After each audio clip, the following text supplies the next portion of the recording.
All right, I believe that we are live. What's up, everyone? It's Adam here, coming back again, and we've got quite a crew today to talk about all your Inanimate Insanity related questions. It's been quite a while since we've done one of these, so we're all really excited. I'm sure this episode sparked a lot of interest or questions or really anything. We're up for it all, and we've got quite the panel today, so I'm sure I feel like I've had a few introductions now at this point, so let's go to this awesome panel right here. We've got, I was going to say, well, let's go left to right, but it kind of... We always do that, I think. Yeah. But here, why don't you start? Adam starts. Here, me? Start. Brian, who are you? Great. I'm Brian. I'm a writer. I'm a fan. Yeah, you probably know at this point, but there you go. You're one of my favorites. Oh my gosh. My fan had a good time this episode. Okay, Brian, who are you passing the plate to? Adventure, yeah. Pass the plate. Justin. Bye, Adam. Oh, me? That's me. Yeah. Hey, everyone. My name is Justin. I am a writer, co-director, and voice actor of, in the newest episode, Knife, Meepad, scary, suitcasey related voices, TV announcer guy in the background of a scene, and I also write paper sometimes. Wowee! I would now like to pass the plate to Taylor. Oh, for me? For you. Wow, that's so nice. Okay, so I'm Taylor. I do a lot of stuff, including animation, some directing, some writing, all the sound editing. I do voices, that's right, but I lost my last one this episode. So, I don't know who I voice now. I voice all bunch of people, and I'm the one who goes through all the scenes, and I go, hey, that looks a little weird, and I mess around with it. And also who does that is the next person, pass the plate to our friend, Lauren. Also, this is not by the way. Like, I'm gonna have to send this back. No. Okay, I'm Lauren. I do a lot of things on this show, like making props, and this time I animated a scene and finalizing, which was, oh boy, that was me, Adam, and Taylor can tell you a lot about that. Really, we don't ever talk about, and it's really like the home stretch, and it's really like that's why the episode into it than you think. Didn't come out in August. Yeah. I voice acted last episode, but I didn't get to do anything this time, which is sad. I hate you. Yeah, I know. You don't have to bring it up again. Okay. I'm already going through a lot right now. All right. Well, then, now that we've all introduced ourselves, I guess we should get off to some questions or some talking about other things. I'm sure you all have lots of questions. What do we have? We don't have perfect attendance because unfortunately Ben could not be here today. But the reason why Ben could not be here today is because he is performing in an opera. Wow. Which I got to see. Man of Super many awesome. talents. He is a Renaissance man, and so unfortunately we'll be without him today, but we have a lot of great people here today, so we want to answer really anything you guys have. I didn't have a formal introduction, but I'm Adam again. But yeah, so let's do it. Justin, are you going to break it down? Oh, I am super ready. Everyone, please let us have all of your questions. Justin is love your questions. And yes, I am a robot, just to I know. Yeah, so that was the big reveal in this newest episode. It's good. It's definitely a reveal. So, all of us. Yeah. Maybe we'll get like a hint of Robo Adam this time if his mic decides to be mean to him this time. Well, you're really gonna happen to me, so Robo Taylor. Yeah, that's true. You're kind of famous for those. Yeah, well, infamous, really, but yeah. For some reason, my YouTube or with either my Wi-Fi or something like that is really messing up, so I can't see the chat right now. Oh no, that's what's happening to me. My chat just totally died. It's awesome. Mine too. So. Oh, what happened? Mine as well. Wait, is this actually? Oh, so the questions are canceled. End of live stream, everyone. So long. Wait, I think I can read the chat. Wait, where did they all go? Are we still on air?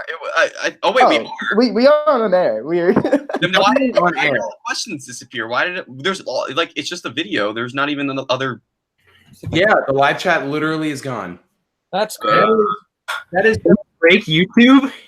I think. All right, so we're gonna be figuring this out while talking about the episode on our Wait, own did terms. YouTube die in the middle of us doing a live chat? Oh yeah, Justin, is the live chat on mobile working still? Because that could very well be the case. No. Oh my the last thing that's in here is Ben the Object saying, "Wow, I can't believe Brian's dead," and that's been there for like a few minutes now. Oh, people are saying YouTube broke. YouTube as a whole, that's Well, fantastic. isn't that just great? Wait, are you serious? We had That's very interesting. we had that many people come in that YouTube just broke down. Yeah, it's all our fault. Yeah, you're right. YouTube did go down. Why did? Come on. Look, I can't even access any of my subscriptions. Yeah. Yeah, I can't see anything. But okay, so Oh my god. people that are Are you watching, so people who are watching this Wait, right but people now, can still probably- see us. yeah, You I can still see it. This is so. legitimately like spooky. It's We're not. the- Thing left on the website. Someone decided. Oh, that's not nice. Someone decided that we are not allowed to have a live stream. Stream. Okay, so here's the deal, right? Because we can't control any of this going on, and obviously this is going to be really annoying when it comes to a Q&A when there's no Qs. But the show must go. Let's go on. We're in it already, so there's got to be somewhere where we can dig and find some info here. So Yeah, if any of you have there's- any questions, Some you missing can tweet at us at Inanimate Tweet or at Animation Epic. Just tweet us any questions you have. Yeah, that'll be better. I'm angry that YouTube decided to die in the middle of us doing a stream, but that's a really good workaround. Has this ever happened before that we just No, like, this is No. the first time. Not to us. YouTube died like a month ago, I recall. It did, for, yeah. for like an hour or two, something like that. Yep. Move down. I'm looking up that thing, like the down detector.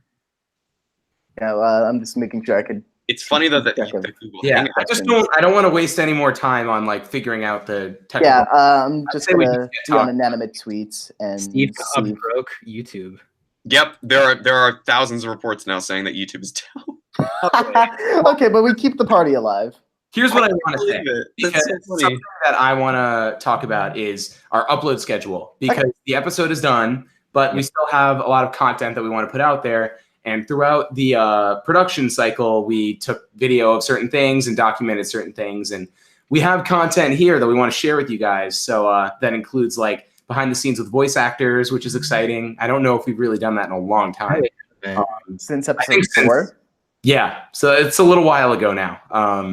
So we have that. We've got behind the scenes on the animation process. We have behind the scenes on how a scene is finalized that I want to go over in a video. So there's a lot of things that we can break down. So obviously we have the best of videos coming out of, a certain character that got voted off. So, or not voted off, but eliminated. So we have all of that coming for you guys really soon. So it's was on a weekly basis. We're going to try to get something out for you guys. Well, on that topic, are we free to talk spoilers? Are we actually holding off and talking about who's eliminated, or is this a for those who've seen the It's episode been how long has conversation? it been? It's been like a week. A little more than a week. So we could just say like, if you haven't seen the episode, go watch it now, because this Q&A will have spoilers in it. So you've been warned. Click off the video if you don't want to be spoiled. Okay, we have Box that got out there. eliminated. Yeah. Box was the one that went home. Yep. I know it's so sad. Don't hold back your tears. All right, it was Box. It's too late for me. I'm crying on the inside. We we got that out of the way. How does it feel to lose that voice role of Box? Yeah, I know. Hey, Derek has a very coveted role as boss. Right, I forgot it's Yeah, technically Derek. Technically, he had one line. Oh, Oh man. Okay, but we should actually like say. Oh god, there's so many. I'm looking. There's so many questions Okay. at Inanimate Tweet. I mean, I can go through and. let's do it. That's perfect. Cool. I have them up right here. So I have him. so let's go backwards. We could also do Discord. Someone else brought up. Yeah, Discord I'd rather is just not an Discord. Discord goes Okay. really fast. Twitter's a lot easier to manage. I really just don't want to do Discord. Sounds good. Very fair. Yeah. The first question that came was who shares a room with who in Hotel OJ? Justin, would you like to answer that one? No, Oh, we talked about that. Yeah. I mean, we have concepts in mind for who's rooming with who, but I think we'd rather hold off at this time, just for the reason of, in case anything wants to changed last second. I feel safer not revealing anything right now, but we do have ideas in mind for that in particular. It's already been confirmed on the website, I guess. All right. Yeah. Yeah, we have. There's been a couple ones that we alluded to on the website. Like we alluded to trophy and tissues on the website. Right. As of episode 13, we have now confirmed fan and paintbrush. Mhm. And I have a few other in mind. Although I think it's fair to say that not everyone technically needs to have a roommate. I feel like I remember I thought about it and I was like, there could be some characters who have their own rooms, but Look at me, I have a roommate. Look at me. Adam. Well, Adam. and they were roommates. They were. Oh my god! I've made that joke too many times this week. Every time someone's like, "Oh my gosh, they're roommates," and I was like, "And they were roommates."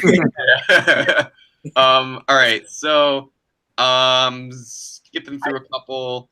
For all of you, who is your favorite contestant in Inanimate Insanity from I Like Stuff A? We don't play favorites, or at least I don't. Well, I know that I hate everyone that Adam, Brian, and Justin and Lauren voice. It's fair. Hey. Personal. But it has nothing to do with the fact that we're voicing them, right? It's just a No, I just hate coincidence. them, you know? Yeah. The fact that you're voicing them is just the cherry on top for why I It's like, oh, I'm not going to animate these specific characters, but there's no reason why. It's just a coincidence. Oh, boy. So if we're not going to dive right into favorites because we all like to say that we don't, how about? Yeah. I just have one. Someone's asking. Okay, yes. Sugarless Day Old Bread was asking. Any tips on character design? Oh God, that's interesting. Yeah. So I do want to add one note, which is that I am not a character designer. I have no interest in being a character designer. However, I would say that there's definitely, and I actually tweeted something out about this the other day. There's definitely this mindset among people in the animation community, or just maybe outsiders, that the more complicated the design, the more cool it is. And frankly, that's just not the case. A lot of the most iconic designs that you see are very simple. And so it's all about your shapes and what silhouette you're trying to evoke with the character. That's a big thing. But I really get annoyed when people say like, oh yeah, in order to make the character design better, you just have to add like bells and whistles to his like jacket. Yeah, no. That annoys me. But do you two have? Because I know Brian and Justin, unless I'm getting confused, I don't think you guys want to be character designers either. How are you, Kyle? I don't mean to judge or anything, but if these two have any suggestions on character design, feel free to butt in here. Taylor, do you have any comments? Just on character design? Yeah. I guess specifically for cartoons, what I really like is when you almost implement other shapes into your characters. I remember looking at things from like shows like Wander Over Yonder or other things where they kind of like say like if you have your character shaped like a specific like they make one of the characters like a boxing glove and one of the characters like a beanbag or something like that. And if you kind of implement those movements into how the character moves, that's really important. The other thing is that like if you have a really angry character, how can you make them look angry? And I mean, this is a really classic example from Inside Out. Like you look at the character Anger and you just know by looking at him who he is. And, you know, you look at the character, like Inside Out was really good at character design because you take one glance at one of the characters and you already know who they are. You don't even have to like remember their name. Absolutely. Whole silhouette. Silhouette's huge. It's probably the single most important part. Yeah. So I guess kind of like figure out how you can make your character move in a really interesting way by putting some secondary actions into there, like, you know, and also different, I don't know, references, but also what can you do to make your character, what can you say to your viewers by just having them look at the character? I guess that's the thing I like. By the way, the chat's back. Yeah. So here's what I'm thinking. Because we had a bunch of really cool questions on Twitter, how about we do maybe like another 5 more questions from Twitter, and then we'll go back to the chat and just kind of like, just because, or not even 5, we could do as many as we want. I just figure like we had all these people ask questions on Twitter. We only got to 2. I'm totally good with that. Yeah. So we'll get to the chat. Just everyone hold tight. Yeah. Does anyone want to pick a question, or should I just pick one just because I have it up right here? I'm not looking at them, so just go ahead. Okay. Okay, wait, that person already answered a question. If you could bring from Toon Studios, if you could bring an eliminated contestant back into the game, who would it be and why? Box. Okay. Lauren's answer. Hogs.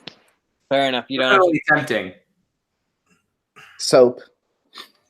I'd love to do more with Soap. I thought Soap was a blast. I feel like we were just getting started with her character and actually breaking away from her initial stereotype that we laid on her.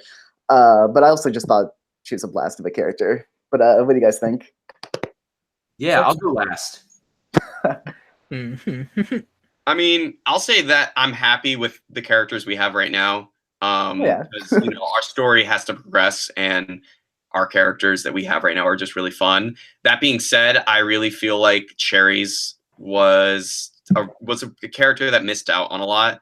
I would really have loved to explore more of just like a duo together. Like, what could you do as opposed to yin yang, but like a duo that actually like thinks the same way? Like, what could we do with that? I would love to see Cherries now in the current game. Just like it would be so interesting. But like I said, I'm happy with our current cast. Yeah, definitely. Totally. Two really good choices. If I had to say, other than those two, I guess I'm actually I'm satisfied. But even though the trophy storyline was like sort of truncated, I think I'm happy with like what we were able to fit into it. But that being said, it would be nice to have him back. It'd be intriguing to see what he could add to the dynamic at this point. So I'll throw Trophy in there. Kind of on the same note, I'll add on just real briefly that having a Trophy or Nickel type character would be fun to continue on with. But I do think that we have ways of replacing that going forward. Yeah. Yeah. I think that our final 7 right now, and this is partially because of the viewer vote, but it's very much an intentional choice as well, that they're all like pretty nice. Like, yes, they have their off moments, but they're all at heart good characters. Like they're not trying to make people upset. Maybe they react emotionally, but generally they're good, right? And that's why I think it would have been funny what Brian was kind of saying, even though that trophy storyline kind of ended in a wrapped up bow. I think that it would be really funny to see a character who's just not nice there, because I think it would really force everyone to go in a different direction. But I am excited with where everything's going. I don't know. That knife guy keeps saying that he's a jerk. I mean, I also wouldn't say his storyline was completed with a wrapped up bow. I'd say so as well. But more kind of just like a oh, here's Trophy, and then get out of here. Yeah, I mean that's fair. I guess I just mean it more in the sense of like, the story was told and it was finished, even if it wasn't necessarily the most elaborate story. Like you could make the argument, oh, it's done. He got what he deserved and stuff. But it would be cool to see like a true jerk there, because I think the final 6 especially are all like pretty nice. Yeah. Pretty nice. Pretty nice. All right, how about we do 2 more Twitter questions until we go back to YouTube? How's that sound? Okay. Okay. All right, I'll try to do 2 really quick ones. There's a lot of weird spoiler questions. I have Brian has a question. Brian has a question. Oh, what's Brian's question? This is a good one from Braden Whiteside, Lego TD61, who we've known for a very long time. Oh my god! Is the hand from the cave a throwback to Inanimate Insanity Season 1, Episode 7, Sugar Rush? The answer is it is. It's the same hand. That was the conceit there, and I did see quite a lot of speculation on the hand when we first released the trailer, and that was interesting because I understand that if you see like a minute-long trailer and a robotic purple hand comes up twice and you might not remember what that is, people are going to speculate on that. But the intention, at least initially, was just, oh, let's bring this back and give it a more like concrete explanation. It's not Thanos. It's always.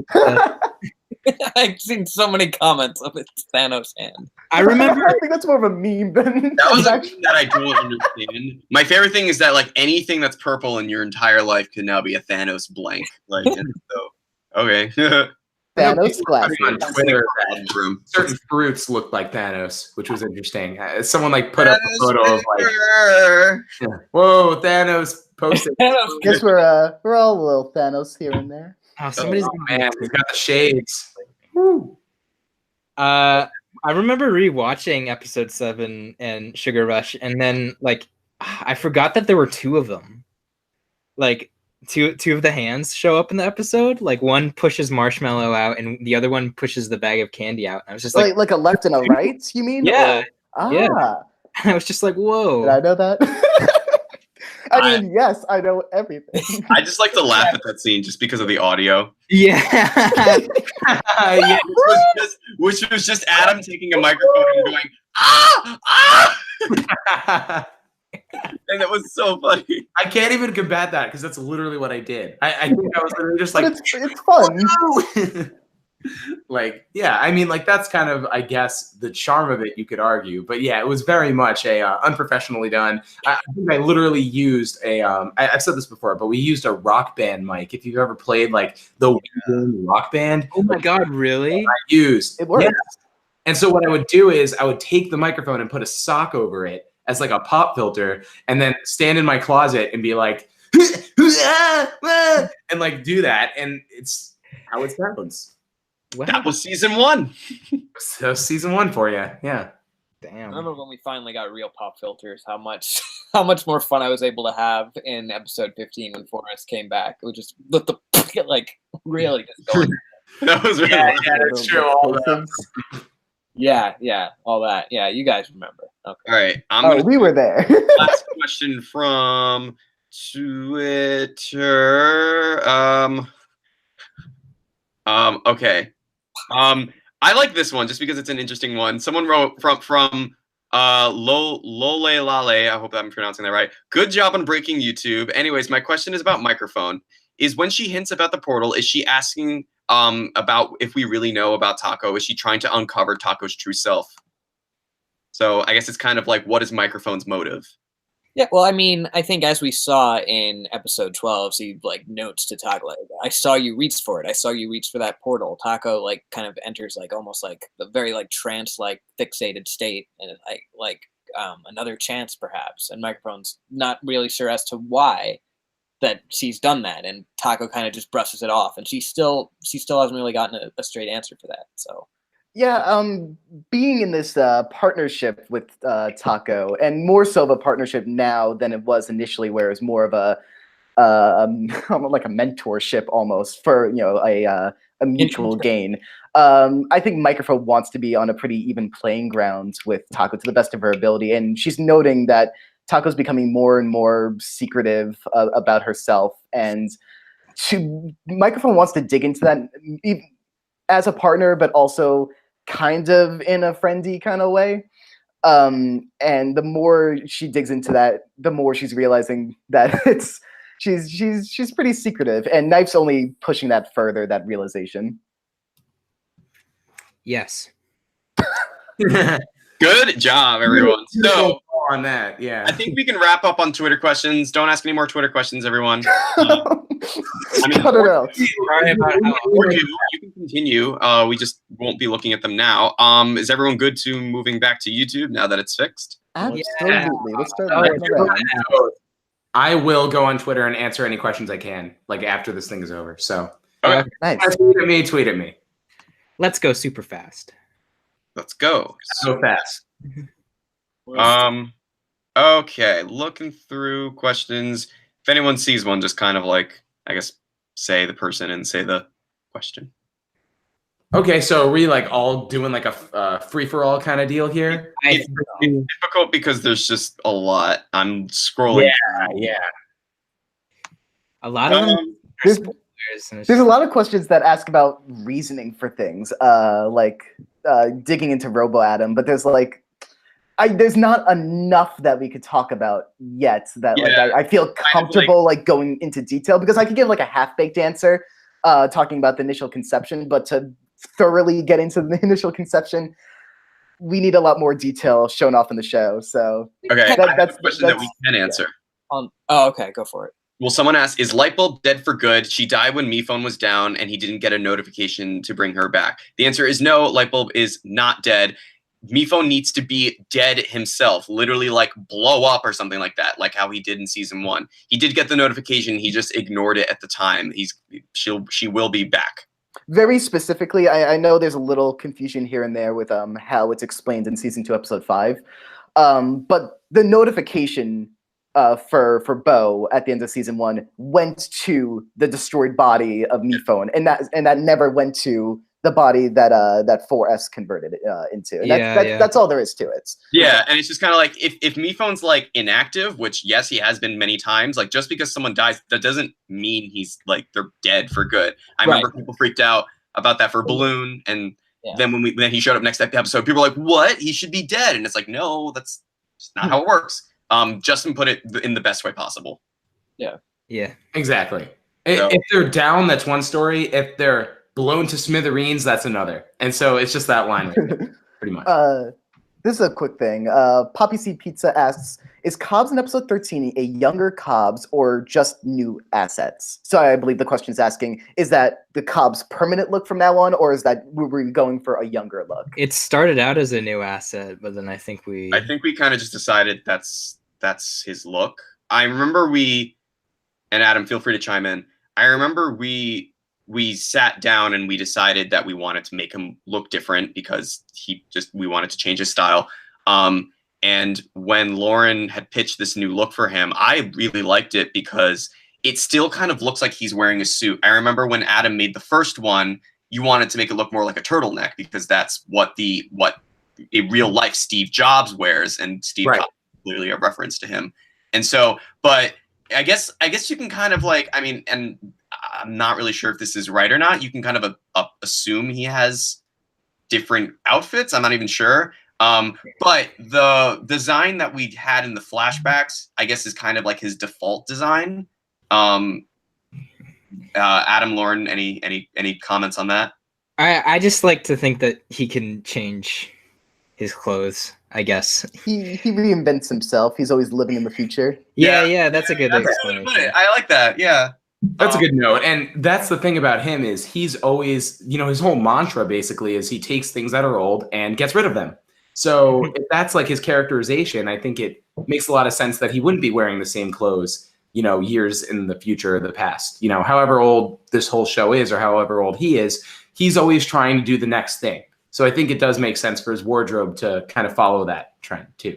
But I remember at one point we kind of toyed around with the idea of like in each flashback we would add like a different like article of like you would get. I remember that. Yep. Yeah. Well, I forget. I remember we had talked about like following off of what Brian said. We talked about making Cobb slowly through time, like altering his main look so that way he would look more business professional, if that or some sort of way, or just kind of more of an innovative look. And I think we just kind of really liked his regular design so much that we kept with it. But it can be implied that over time he did try to change his look a little bit to kind of like, I don't know, be a bit more modern, be a bit more into exactly like the mantra that Justin was describing, where, he tries to, be more future, be ahead, I guess, be ahead of the game and like, change his look. And I guess at the time that the flashbacks were being shown, that was his look. Yeah. I do want to add also, like, because I thought that was a really cool idea, having him kind of develop over time, like over the flashbacks, almost change in design. My concern with that also was that people would get more fixated on that and be distracted by it rather than the actual story that's being told. Because I know that's always a concern for me. So I'm really happy with the direction we went in, and it was really just cool seeing the character performance. He, I think, has a way about him that's really different than any of the characters we have. So yeah. Oh, it would be really cool. Maybe Brian can talk about what it was like to recruit the new voice actor. Yeah, that'd be fun. Exactly. So we had to, if anyone has noticed, Steve Cobbs is portrayed by a different actor because Animated James wasn't able to reprise the role, but very gracefully had then messaged us saying that then he wouldn't be able to. He had then kind of moved away from YouTube, even gave us like a list of kind of replacement voices. But yeah, my roommate of 2 years, Peter Mancuso, I had noticed that he kind of had that sort of like nerdy, albeit like authoritative and firm kind of like tone that I thought like could really then be like a good fit for Cobb. So I just said, well, why don't you audition? and he did it. We liked it, and we put it in. So I got my roommate in the show. Yeah, he really did a phenomenal job. Like I couldn't tell the difference the first time I looked at the storyboard. I was like, "Oh, is that James?" And they're like, "No," and I was like, "Oh, yeah, no, that's what I was about, because I was really worried people would watch it and be like, when he says, "I am Steve Cobbs," everyone would be like, "No, you're not. That's not the same guy." But thankfully, from watching reaction videos, no one has that response. I think it's helped that it's been literally years. Oh, I have a good question. Okay. I don't know if I'm allowed to, like, if we can answer this, but Bandana Wyvern 83 asks, at Animation Epic, is there a hidden message in the binary? If so, what is it? If you can't say, can you just give us a hint? Know this. I know it too. And I know Whitermater actually said it in a reaction video what it is. Yeah, I guess it's like it's not really a secret. I feel like I've seen on Tumblr people piece it together already. Yeah. Adam, Adam, since it was asked for Adam, so how about Adam? Well, I actually don't know the specifics. I do know that it's a callback to season 1, but it's you guys. It's like the entire script of season 1, but in binary. His opening monologue where he's like, "Greetings and salutations." Very cool. Or something like that, and our animator, Whitermater decided that's a tongue twister. Decided it'd be like a cool little Easter egg to kind of just throw that in there, because in the storyboard I had written that I just wanted it to be a bunch of ones and zeros to show that it's code and just whatever. And I guess I didn't even think to make it like a binary code, like message or anything like that. So I thought that was a really cool. It was so laggy though in the Flash file. Oh my god. And that's the thing too, when you're dealing with, because a lot of our scenes, like some of them will have like 8 characters and like gigabytes full of backgrounds that are hand painted by Sean. Scene 16 was like enormous, 106 millibytes of just chunks, and I'm just like, how do we even deal with this? Yeah, my computer was really chugging on some of those. Yeah, same too. So I have a good question. Yeah, go for it. Right. So from William Greer, why did you change it? Why did you change viewer voting into character voting? Was it too time consuming? Why did you change it? That's the question. Why did you change from viewer to votes to contestant votes? I think we've addressed this before, but it's good to kind of highlight it again. Yeah, if I can just add something really quickly, I think that like either way, in any direction you go, I think there's a lot to play with.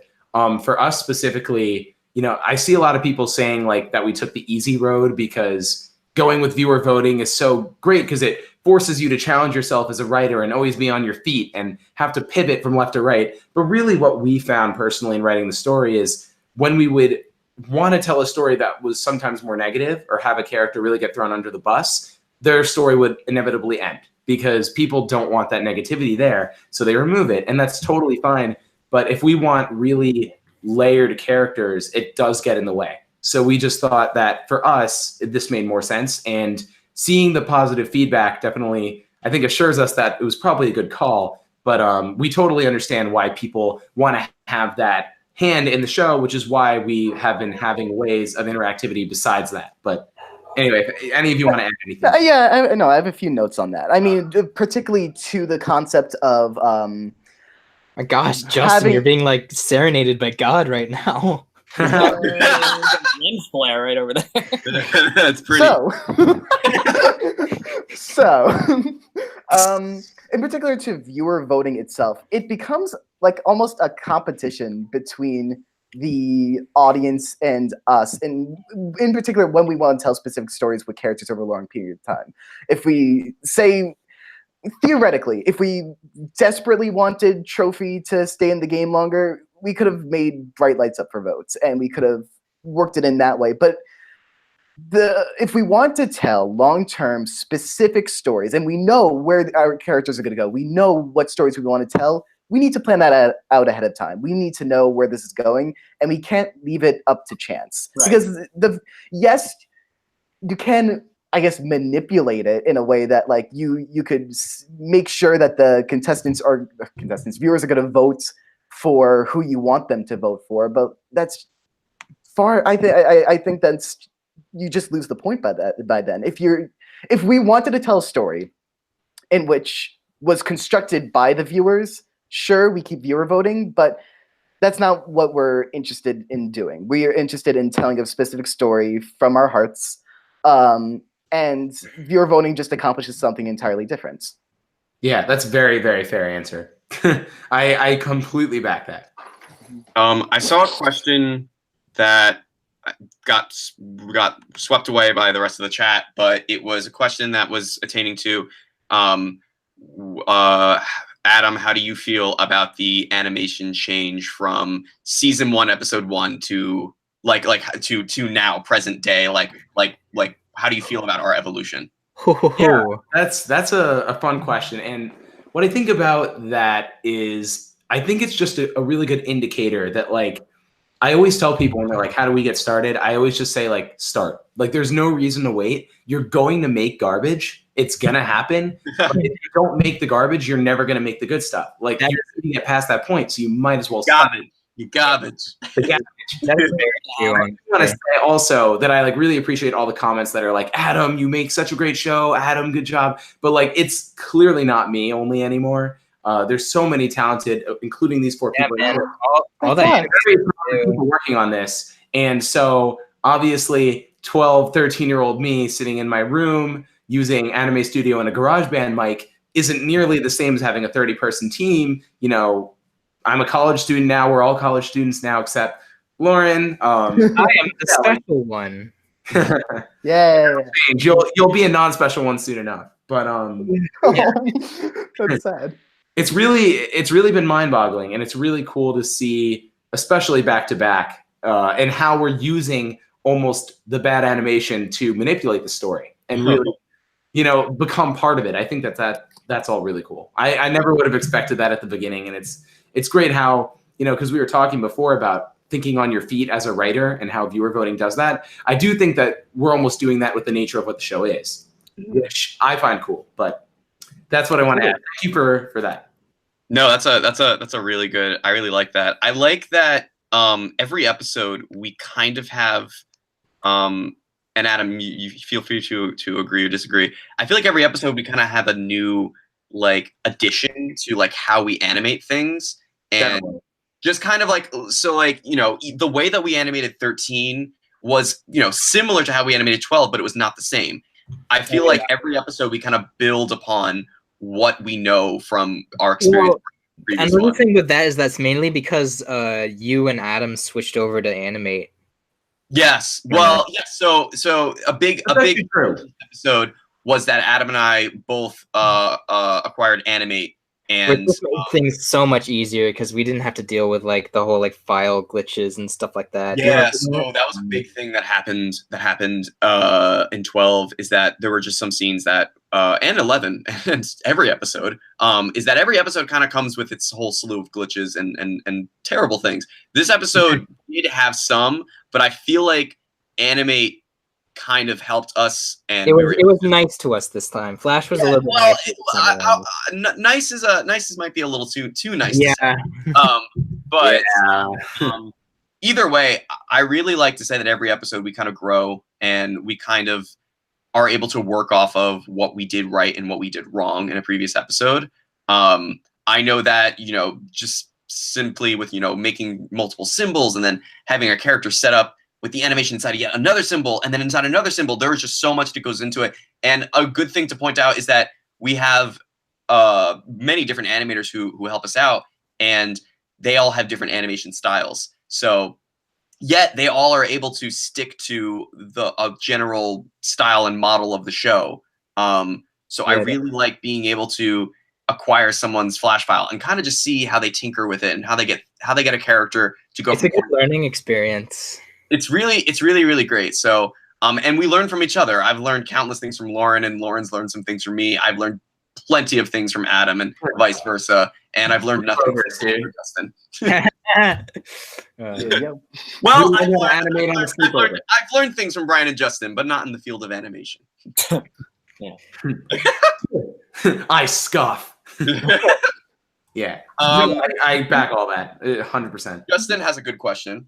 Oh yeah, I particularly like the wording of this one, and then we could clarify any particular information. But that salty person asked, "How did Brian react to Fan being eliminated?" I just saw that. Yeah, as if it's a surprise to me. Like Yeah, how'd you react when you saw that on screen, Brian?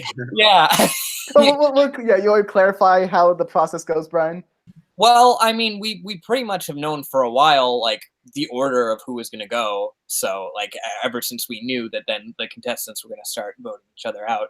So at that point, yeah, then I've known since then, and obviously was writing it and then recording it. So I No, mean, he didn't know until the episode came out. Yeah, exactly. exactly. I felt really blindsided. I just, yeah, I'm Actually- out of a job. Brian actually was blindfolded and his ears were plugged while he recorded his lines. Which Yeah. I thought would give it away that that's the episode he's getting eliminated. Like I thought Brian would think that's a little suspicious. Like why am I being blindfolded this episode in particular? He figured it out eventually. I thought it was like a new innovation. Like we were talking Oh about. my God. So it has like an evolution. Therapy. Helps you really get into character. Also, you can't read the script. Yeah.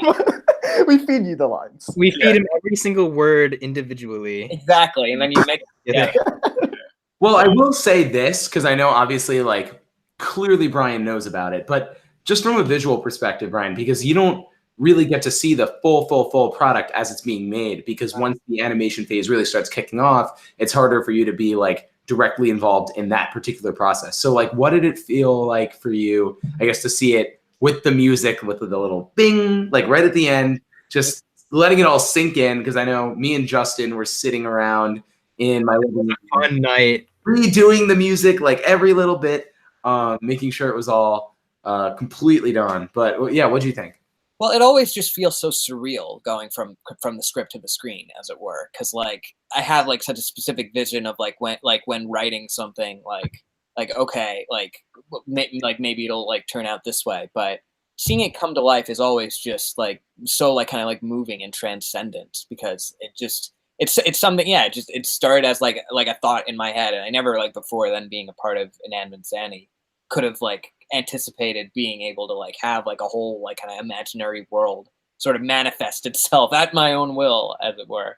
So yeah, seeing Fan eliminate, yeah, no, I was really then kind of I was very satisfied with how then that turned out, because I knew there was a lot kind of like visual information that was going on screen at the same time. There was Fan monologuing, there was Mephone and Mepad going to get the last memory, that last memory being shown. So it was a lot having to be communicated all at once, and I was worried if it would seem like overly cluttered or confusing, but yeah, seeing it all in the final mix, it all really came together beautifully, and yeah, that last note really like kind of sent it home. Yeah, very very tough. Yeah, I really want to give a shout out to our musicians, Katya and Logan, who really did an absolutely phenomenal job, and they're really they're doing well for themselves. I know that Logan in particular won a very big prestigious music award recently at, I believe, like the world or the National Young Composers competition. I believe he literally took the grand prize. I believe he won. Oh my gosh.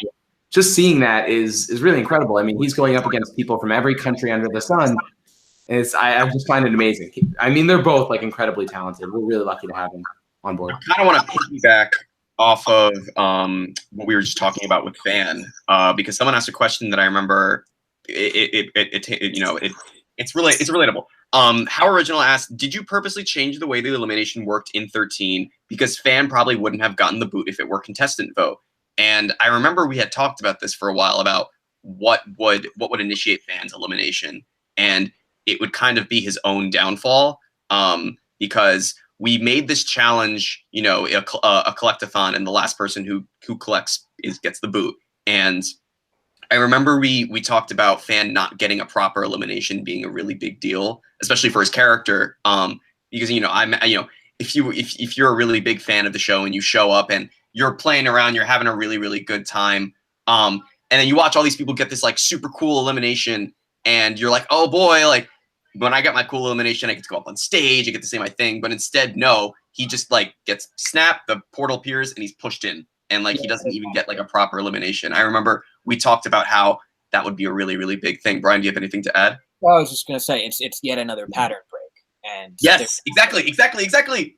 Yeah, and there's also an irony to that. Fan is the one who seems to be most intrigued about like finding out like the mystery of Miphone, like what's going on. He's the only one that doesn't even get to He's the only one that actually like cares. Yeah, and he doesn't get to see any of it. And I do want to also add to Fan, what I find really interesting about how he's changed as a character is when he gets voted out, he isn't voted out. He's eliminated in a really weird fashion that we haven't seen before, where he's just eliminated. And instead of really focusing on that, like, how come I don't get a vote or any of that, he doesn't focus on that. He focuses on his relationship with Test Tube. He focuses on the egg. We had rewritten that scene a couple times. I remember we made him complain about not getting votes and stuff like that. And instead we were like, no, let's make him focus on something different. And Because that shows growth, I think. I mean, in particular, the game suddenly became real for him. And that's been a big thing for fans since the beginning, that he was always an observer. He didn't think of himself as a part of this bigger picture. So we needed to have an episode in which things start to really drill home for Fan, in which he could actually start thinking about himself rather than think about his interests. And to have Egg and Test Tube be pushed in a way that works against him, that really brought a lot out of him. Yeah, what I really liked this episode is that we had a lot of pattern breaks, and that was kind of like the shift that we needed to kind of like have Fan get his elimination. You know, we've shown that Fan is really, really interested in patterns, and he's really interested in keeping things the way that they are. He enjoys it because he loves the show. He loves being on it. He loves just following the trend and everything like that. And then all of a sudden, when there's a crack or when there's a break, all this stuff happens. And my favorite thing was when we were writing the script, we drew that parallel to the egg itself. And with Fan's like ending monologue where he talks to Test Tube about why he doesn't want the egg to hatch, I really think that was like the height of seeing who Fan really is. Yeah. You know, putting the whole game aside, putting just all like what he cares about and who he truly is. And I was happy we were able to get Fan to do all of that before he was eventually just knocked into the portal. Yeah, no, that was hard to record because there's such like an earnestness and a vulnerability to Fan in those moments, like more than we'd ever seen from him before. So yeah, I definitely recorded it so many different times just to like get the tone of it right. Yeah. So, and it wasn't easy for me. I mean, we'll talk about Toilet later, but yeah, I do want to add before we move on, just like adding on to the fact that, you know, that scene came together the way it did, because of Taylor's sound design and really how it was almost quiet. You know, there was no distraction. There was no big musical number by Logan and Katya. It was very much focused on them, and I thought that was a really good choice. And Brian's performance is so good. Like, you could really see him, like, breaking, you know? That's really hard to pull off. So I was very, very impressed, especially for someone who doesn't want to do that with their life. You know, it's just a hobby of theirs. It's just so cool. You're very good. Thank you. I want to get to this next question because I've seen this asked a couple times, and I think we should definitely address it. So this was from King. Hello. What was the extent of Miphone's memories of Cobbs and Meeple before getting all of the Gemeries back? How did he shut down in the first place? I like how you said Gemeries. Yeah. Well, yeah, because I guess we never. So in production, well, first of all, this is a small tangent that we'll make. The little gems that everyone collects, we called those Gemeries because it was just like gem memory. We just combined. I'm pretty sure I came up with that, but I don't. Yeah. Well, I think before that it was. Go ahead, Justin. I was just saying before that we were calling them hollow jewels, but then when I heard Gemeries, I think that stuck for a while. Well, I'll quickly say also is that it was Lauren's idea for the name, and it was also Lauren's idea for the design. Because, like, everybody in the storyboard did like different designs, and I was just like, okay, how can I relate this to Miphone somehow? And I was just like, and then I think Taylor said, "Oh, is there like some like emoji we can use?" And I was like, I know exactly what to use because like I always noticed that one dumb diamond with a dot emoji that like no one uses. And I was like, this is perfect. I remember I didn't even know that existed, and you showed it to me, and I was like, "That's a thing." Yeah. But getting back to the initial question, we took a tangent. I'm sorry. Before Miphone collected the gems back in episode 13, and everyone feel free to chime in. He had no memory of Cobbs or Meeple. It was like a blank slate. But people have also been asking, how did he then recognize Cobbs in episode 12 in the painting? The answer is he didn't really recognize him. it's kind of like, imagine it was almost like deja vu is the best way to put it, which is like he saw an image that he didn't recognize, but he still felt very negative feelings. And that's why you kind of see him like look at the picture and he kind of like seems to not really understand it, but he doesn't like it either way. And he just flat out says 0. Like, I don't care about this pig painting. It made me feel terrible. And And I think, go ahead, Brian. And he can't even explain it, as he says. He says, like, it doesn't need an explanation. Yeah, it doesn't need an explanation because he just literally doesn't know how to explain. Like, he's not going to sit there and try to talk about it. He's just kind of like, I don't like this. And he has this horrible, horrible feeling inside him that he feels like he's recognized before, but he doesn't know what the image is of Cobbs because he doesn't have any recollection of it. And because he was trying to access the memory of Cobbs so much, this is what initiated the shutdown. And why he was, in shutdown mode, why Toilet and Meatpad were frantically running around trying to figure out what to do. And it turned out that he just needed the gems to recover his memory and get the memory of Cobbs back. I remember I explained this a little bit earlier on my Tumblr. Someone asked, like, how did this end up happening? And I think the best way to put it is that you have to remember that MePhone's kind of like a computer. And if you ask your computer to look for a file and the file's not there, the computer is going to kind of freak out and not really know what to do. And it might even shut down or might glitch. It just might just completely die on you. And so that's kind of what happened with MePhone software, where he basically tried to locate a file that didn't exist because he had previously wiped it out. And that's why he was kind of just shut down. And what we're trying to imply by the fact that you could sort of see the Cobbs painting right when Toilet and Meatpad come back to sort of like revive him with the last gem, is that like he was like sort of concentrating on it, trying to remember what it was, when exactly what Taylor was describing in a really kind of perfect way. The hit, like, he couldn't, like, the memories weren't there, so it was the sort of that computer error that was generated directly by looking at the painting, trying to remember what exactly who is this. Yeah, something of a defense mechanism. But yeah, Adam. Yeah, no. I don't want to interrupt. What were you saying? No. That's all I was saying. It was constructed as a defense mechanism of sorts when he gave out the 0. But then, yeah, eventually the memory. Once that memory was clicked, he couldn't stop thinking about that. So eventually, yeah, then like a cognitive dissonance kind of thing. Then everything conflicts because he's trying to remember what he can't remember and then shut down. But yes, go ahead, Adam. Yeah, and you guys all explained that beautifully. A lot of people I know mention, especially seeing reaction videos, it is interesting because a lot of people, when they're watching initially the first time watching the episode, at the beginning, a lot of them are like, what's going on? I'm very confused. Where's MePhone? And we don't. And that's what fan says. Yeah, literally. And no one explicitly states, oh, MePhone is broken and needs these 6 jewels to be. That isn't explained. And it was very much an intentional choice by us to make you as confused as. And by the end of it, all the pieces literally come together and form a picture, which is exactly what we wanted. And so I do understand why that whole nonlinear aspect of it could be confusing for people, but I do want everyone to know that it was a choice that we made. It wasn't like, oh, we forgot we'll throw it like, so. I mean, when we were in the outlining stage, I was very persistent on, I want this to come across as a mystery and the contestants putting things together. I mean, we cut things too that were leaning more into the like mystery component. Like I think early on we had a scene of Fan like spying on Meatpad and Toilet that were like, and they were like vaguely talking about the situation, but eventually we figured out like, we don't need that. The mystery is pretty well instilled, I believe. Definitely. And it is a tightrope. It really is a tightrope because if you don't give enough, then the ending doesn't make sense. So it's really about finding that balance between giving you enough pieces where you have the full picture at the end, but not enough that you know exactly what's going on before the whole thing plays out. Because predictable stories, while they can always be very enjoyable, they do get tiring for a lot of people. So we really wanted to make an unpredictable story. Yeah. And it was critical to have Cobbs call MePhone his most current and state-of-the-art creation, because I think that a lot of people, that's when they realize, oh, this is the past. Like, this isn't happening to him right now. Like, it's not like Cobbs kidnapped him and warped his mind or something. So, yeah. Justin, I think you had a question for that. Yeah, so we had a $2 donation. Thank you very much from Commentarian. How did Justin end up taking over Meatpad?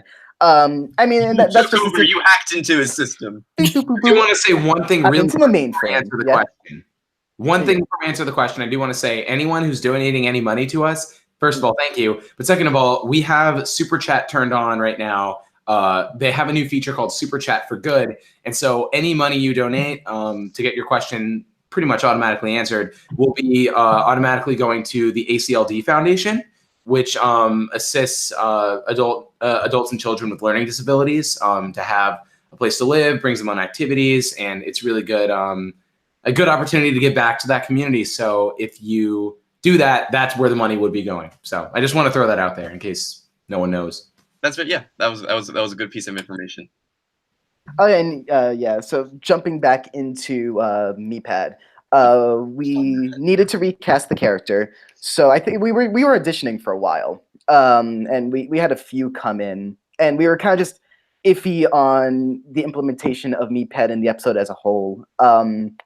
I think we were just debating on how much we'd be using him going forward. But I was pretty persistent on wanting to keep him to some extent, and then we ended up with entirely, and nothing ended up actually changing. I mean, it's pretty straightforward. We ended up auditioning a few people, and I think that we just agreed that I was able to mimic the voice to the best of my ability. I think I did an all right enough job.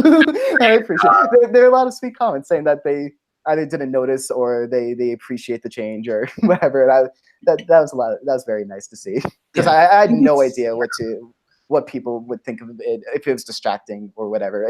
It's very, very tough trying to take over a voice of someone who performed with what is or close enough to their natural voice, because when you put upon a voice, those are a lot more easily mimicable or impressionable than something that's a little more natural. So to be able to mimic a natural voice, that took time to figure out, because then it becomes more of the mannerisms and the means in which someone speaks. So that took time, but I think we eventually figured it out. Yeah, you did a phenomenal job, and I think thank you. How you performed is kind of similar to how Peter performed as Cobbs, where they were very reminiscent of the original voices, but they definitely were a little bit different. It was a lot more in the sense that it really just fit the character. Like it wasn't something where, it sounded slightly different, but also didn't feel like that character. Because to all of us, especially after, dealing with these characters for so long, it still felt really natural to us. So I think that's a really good sign. So, I mean, I personally loved your performance as MePad. And thank you so much. And I've always really loved MePad, so being able to perform as him was an awesome experience as well, especially in an episode that's notably big for the character. We got a super chat question that was from Amin. It's AIM. AIM. Oh, sorry, I said that incorrectly. I apologize. From AIM, they asked, thank you. Is there a reason why production was so fast? Question mark. I think that more or less alludes to the fact that we were able to get a second episode out in the same year. Yeah. So, I mean, so I'm glad that you think it's fast, because Yeah, I mean, that's what I was going to say. yeah, I was gonna say I don't think it's very fast, and in fact, I think we've obviously been slowing down just because episodes take a while. But I was glad that we were able to get this out in the same year. Yeah, definitely. Yeah, because 12 came out in January, and now we just released in November. It almost took a year, but didn't. A really big thing is that the summer helped us. We had a better way of, I don't know, we wrote before the summer, we recorded right before the summer, and then we just worked throughout the summer on storyboards, and we started animating just towards the end of the summer. Yeah, we wanted to finish all animation in August. That was, and I mean, that would have been really nice, but it was just not feasible. Mm-hmm. It's not those kinds of dates, though, right? Just something to push towards. So a good thing that I think you always have to think about when you're planning is that, I always kind of like to say, plan, if you're going to plan to get something done by, say, August, I say at least try to expect by September, because there's always going to be things that get into the way of doing this or doing that. I mean, I know even during summer, some of us were really busy. And then as school started, things started to slow down. Some of us got jobs. Some of us were just really busy with our studies. Adam, do you want to add to that at all? Yeah. So first of all, I do really appreciate that I'm acknowledging that it's a very fast process, because in terms of how a cartoon is made, it kind of is. Yeah, I think it took around 9 months, and that's pretty typical for a lot of the animated shows you see on television.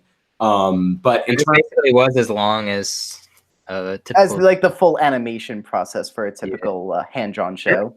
and it was literally a 22-minute episode. It's a lot of what you would see on full-time television, but really in terms of why it took so long, I guess in a general sense, obviously the quality increase, but yeah, it's just been really hard with everything going on. This is really like a turning point in a lot of our lives. You know, college is ending or has ended, and things are really About to go off to college. And there's definitely a lot going on. I don't know if anyone noticed that guy right there. No.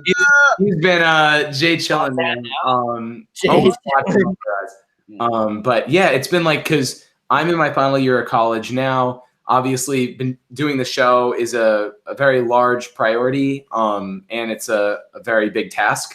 But then I'm also interning for the Minions, so it's kind of like really bouncing between these three things that has been a really big obstacle for me. And on top of all three of those things, I'm also required to make a final film for my college.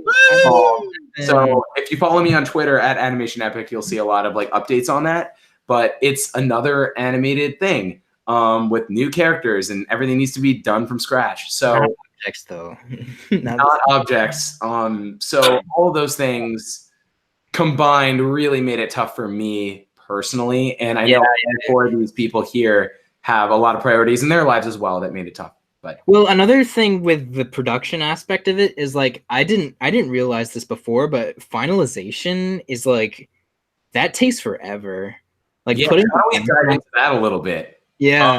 Before we dive into that, I think it's important to just acknowledge that we got another $5 donation from someone whose name is, unfortunately, I Am Dying Inside, who wrote, Adam, Taylor, Justin, Brian, and Lauren, thank you all for your hard work. Y'all are amazing for putting your content out for free. How do you all stay motivated? Okay, awesome. And after that, we'll get to finalization. Yes, and after that, we can right. Finalization right there. How do we stay motivated? I'll just speak for me really quick. I just really like it. Obviously, that's a really basic answer, but I just enjoy what I'm doing. I enjoy making shows. I enjoy putting them out there, and I really enjoy communicating with you guys. I find that interactive element to be something that's really lost in terms of the industry. You know, they're very disconnected from that. It's not as apparent, and having that is a unique thing that I think is shaping media and how that's all being done these days, and why you're seeing the change you are, because people want to feel involved in what they're watching for once. And so that whole aspect has been really big for me, and has really shaped why I want to do what I do. So I think that whole aspect has been a huge motivating factor, along with just loving to do what I do. But yeah. No, that's good. Brian or Justin, do you have any like things about motivation with writing? I think particularly for motivation, I think a huge key is conceptualizing and writing to stuff that is personal to you, and stories that you are interested in telling. And that might seem obvious, but I know a lot of people kind of just write what they think an audience might find interesting. But to find what you really are passionate about in stories and really digging into it is huge, because then it just feels like a natural extension of what you do in your day-to-day, and you could bring out who you are in what you're doing and be able to make a statement that you wouldn't be able to make otherwise by visualizing it within a story. And that is huge for keeping motivated. And also, in a general sense, if you're finding trouble with motivation, sometimes you might be very interested in constructing some form of arts, but a lot of it is discipline. And that goes a long way, being able to make yourself get work done and not just say, I have this amazing idea, I'm gonna do it one day. Yeah. But like being able to crack down and actually get something done, that makes for an amazing artist, as well as the passion in itself. because like you'll have that amazing idea in your head, but it's a lot more easy for it to be amazing in theory than when you have to actually. Yeah. And being able to work in a team is very helpful in that regard, because you have people that you have like your checks and balances, people making sure that you're getting your job done, and people that are relying on you. And that, I mean, in the same regard, having an audience is a big deal. But just being able to have someone there for you to keep you going. And if you're working on a project individually, just having friends that are keeping you honest and working is a big deal. Just trust those around you to help you out, and entrust them with that responsibility, as well as a responsibility to yourself to actually create. Yeah, and I think that trust is something that is hard to come by, but really I think it's essential in doing these things. Because if you don't have the ability to trust the people you're working with, it's going to create, first of all, kind of a bad atmosphere, but really like nothing's going to get done in the way it should. And so I think that's a very big factor. Obviously, my past may indicate that I'm almost naive in that sense, because I gave people certain access and they deleted all of our videos, for example. Oh, you're going there. This is a random example, but like, obviously, do I regret that specific instance? Of course. But in terms of my mindset regarding who I'm working with, I don't, because I think it does do a lot more good than bad. Like, talk about a motivation killer. That was really tough, because it was like all the work like on. So if you come back from that, then I always forget about that our stuff got deleted, or I guess not my stuff, your guys' stuff. I mean, it was still in year 1 of 7.5. Yeah. This is oh man. Justin, I think you have something that you really want to.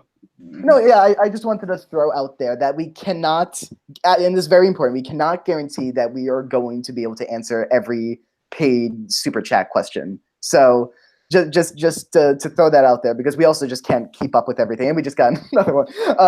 We appreciate them very much, and no matter what, they're always going to a good cause. They're not going directly to us. They're going to the ACLD Foundation. But yeah, just keep in mind that we will try to answer as many super chat questions as we can. But all right. Can't guarantee. We got 2 that are very similar. So why don't we just address this? So we got one from Cookie Lover, and then also one from Volt X. Both basically asking who was their favorite character in the show. We kind of already talked about this earlier, but why don't we let's just say names and that's it. I mean, I'll just say, like, right now, I personally don't like to say I have a favorite contestant, because they all are just really great to me.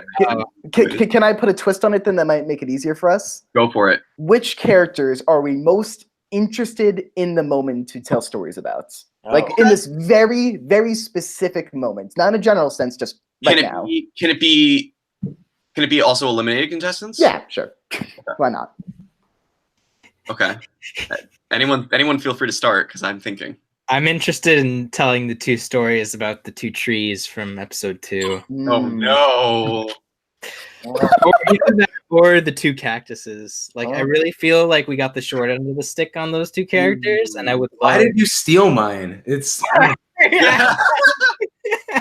literally went through my head. I'm not even kidding. I know you weren't doing spoiler questions, but okay. Yeah. I have a tough spot for. I'm not gonna explore that further. I already know what my answer is. My answer would definitely be Toilet.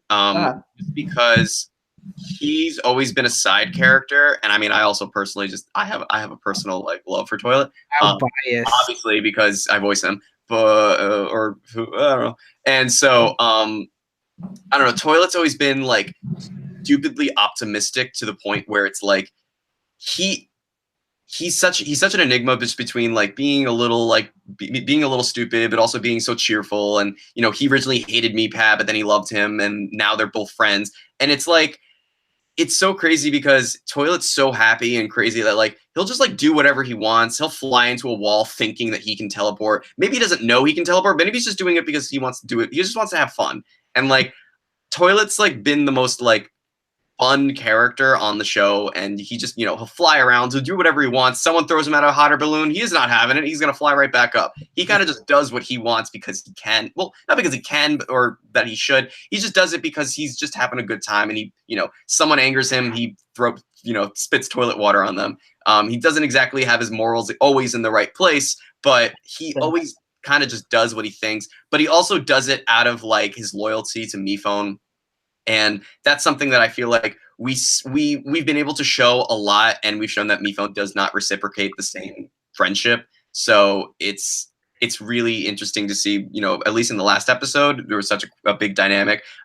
Obviously, Toilet has now been banished, so who knows what'll come from that. Oh, rip. Yeah. Anyone, really good? Good characters. Should Good we? characters? Okay, you know what? I'll just say, in terms of for me, Miphone being a really big one, but also I think Knife adds an energy that is really different than all the other characters do. And so I really like seeing what he adds. I feel like he adds a little spice to a lot of the other interactions. But oh my god. So yeah, going back really quick, unless anyone has anything more to add on. No. Additional characters, because I have a good soft spot for Taco right now. I really enjoy Taco and getting inside her thought process and everything she's doing. And I'm excited for what comes next with her and everyone else. I'm sorry, I have to interrupt. Yep. Adam, your dad is in the chat right now. Really? Oh, he is? Yeah, because he always asks the question that makes us know that it's him. Wait. I know what the question is. No. Yeah, he did. This is the Thinking Man's channel.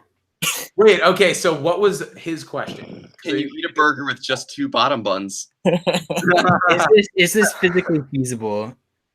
Well, yeah, on Sonic. Can. It's a throwback to a personal joke that our group has that only he would know, and he knows it's targeted specifically at Justin. Justin, do you like really quickly answer it, just because I know? Yes, you can. I have to order burgers with 2 bottom buns all the time. That's how I know. Because of a sesame seed allergy. It happens. It's normal. Mark. Whoa! Sorry, I had to just bring it up because I just saw it and I went, "Oh my god!" What an outcast! Okay, should we talk about the stuff? Oh yes, we want to talk about the finalization. That was a great tangent. Lauren, how about you start off, since you seem really want to talk about this a lot. With finalization, the way it used to be, it was just Taylor and Adam, and they were just doing their own thing. And it took a while, just the 2 of them, because I know, how many scenes did 12 have last time? I can look it up. Why don't we break down how exactly we did 12? Yeah, I think there were about the same amount of scenes as this episode. Well, there were about like 30. I think there were almost about 30 in 12 because we broke up a couple like in like smaller sections. But really, towards the end, what we did is Taylor came to my house in New York, and this was over winter break. And he slept over my house, I think, for 4 days, and we just, like, nonstop for those 4 days in a row, just finalized scenes. And so a lot of you, I'm assuming, are just wondering, what does that even mean? Well, so we get character animation from our animators who are very talented. By the way, shout out to all of them. They're awesome. They're incredible. And quick segue, we do want to have an animators Q&A in the near future, so stay tuned for that, because they're really all incredible people. But yeah, that we have, but there needs to be props added, which are a lot of the time designed by Lauren. But when he designs them, we still need to make them go into the scene with the characters interacting in the right way. There's also backgrounds and some environments that require lighting changes, effects, for example, if test tubes burn, maybe a little bit of smoke coming out of there. So there's little things like that you don't really think about, but there's so much more than just the character animation that goes into making them feel like they're there. And so a large reason that I joined I kind of opted to be on the finalization like side of things this time is A, just to speed up the process, but B, a lot of the times when I make props, I kind of have to guess like the size and stuff like that, because there's a lot that goes into making things with Flash because of like because of like how like stuff renders. and different sizes and stuff. Like, for example, the dart blaster in a few scenes, like I made it specifically big so that you'd have to size it down so that it would like render correctly. But in some that kind of gets lost between animators. So in some shots it'll be as big as test tube, or in some shots it'll be like half the size of test tube. I And really you're like the big one. oh no, how do we deal with this? So yeah, and a lot of this time around with 13, we did so much stuff with lighting. Yeah. Like Yeah, we had.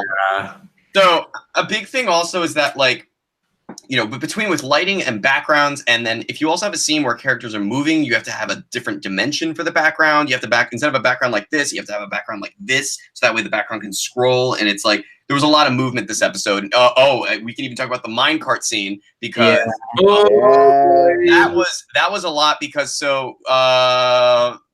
long story short, we had the backgrounds made for the minecart scene, but they also included this like rudimentary like cart looking wood thing that we were like, oh no, we're gonna have to recreate this because we wanted to make it move and interact. Yeah, it has to move. Something with the backgrounds is they have to move. Right. So we had a lot of moving parts during that entire minecart scene. That was probably like one of the hardest scenes. Scene 16. Aside from the final flashback. The final flashback and the minecart scene were both the hardest scenes of the episode. Yeah, definitely.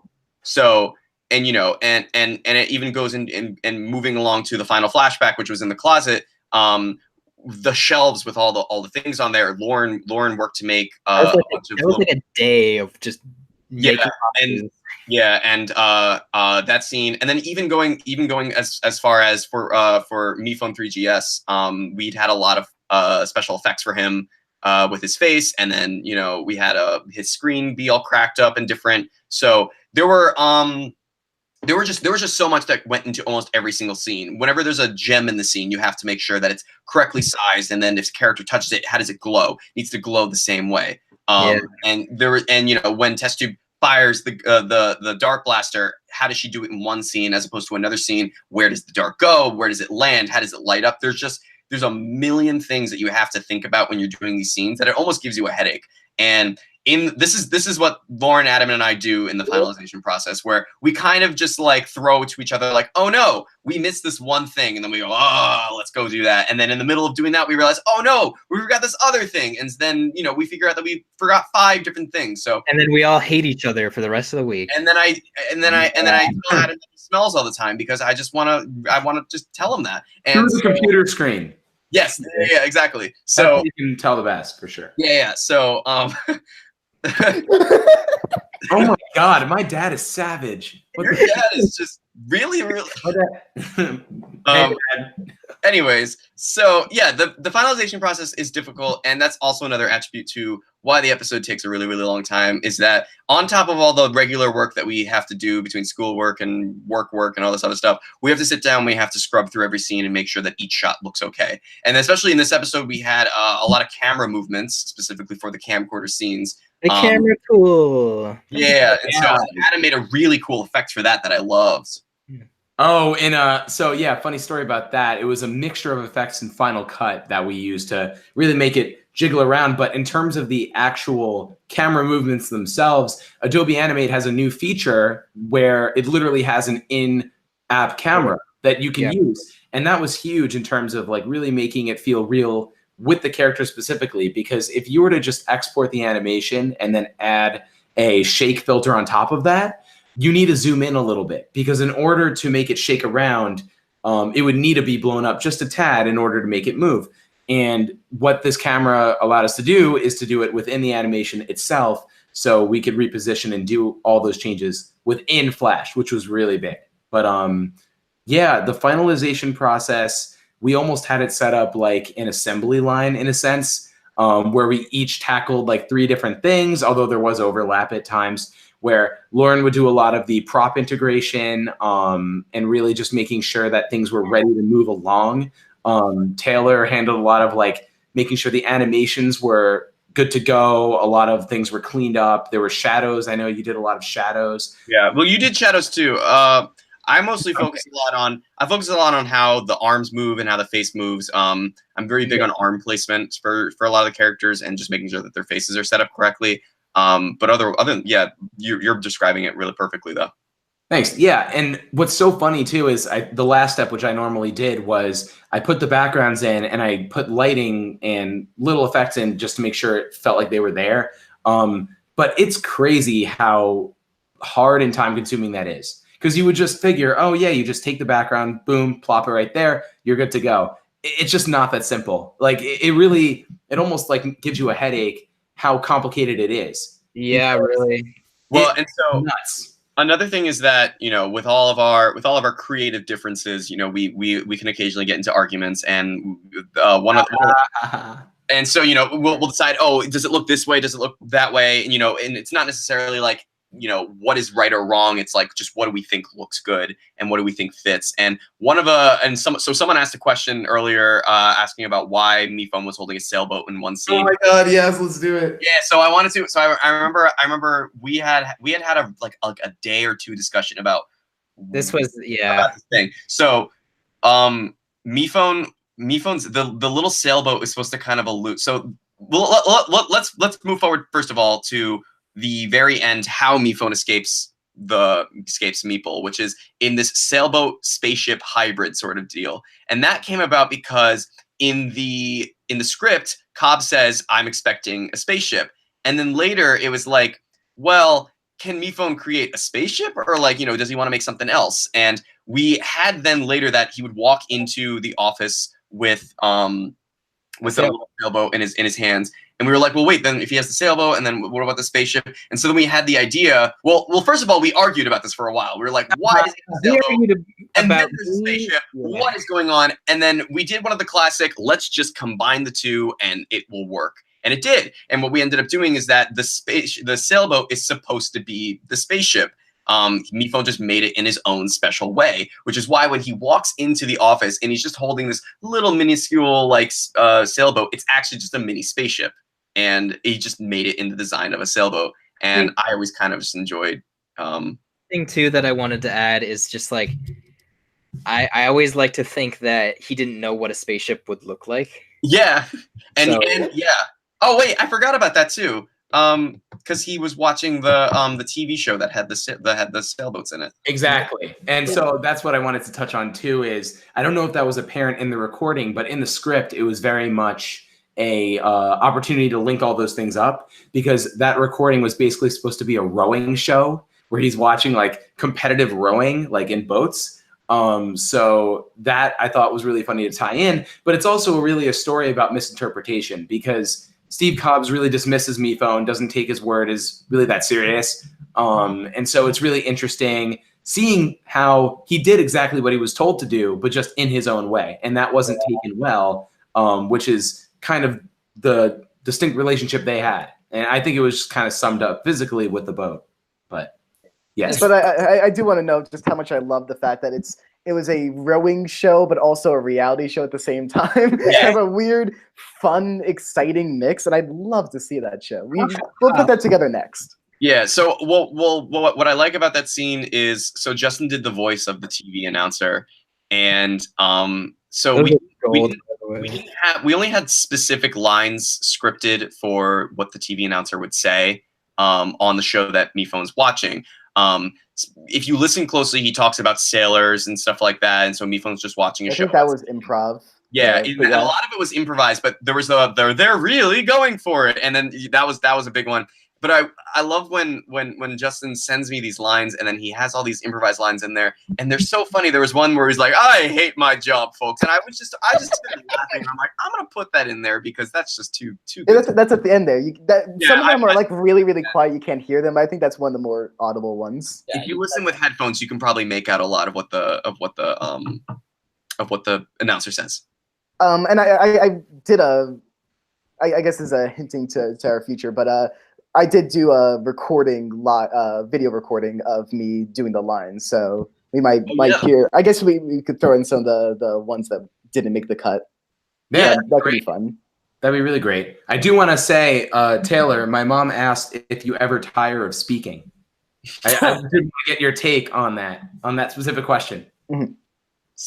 Like, am I tired right now?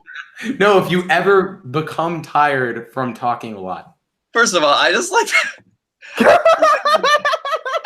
that your mom Beat has red right asked, now. like all the way from like specific to you. That's pretty great. I don't know. I talk a lot, so I've learned how to talk and keep my breath going for a while. I could talk forever like this. Yeah, I could just start up a video and keep talking. I'll just keep talking right now just to show that I can keep talking without breathing for a very long time.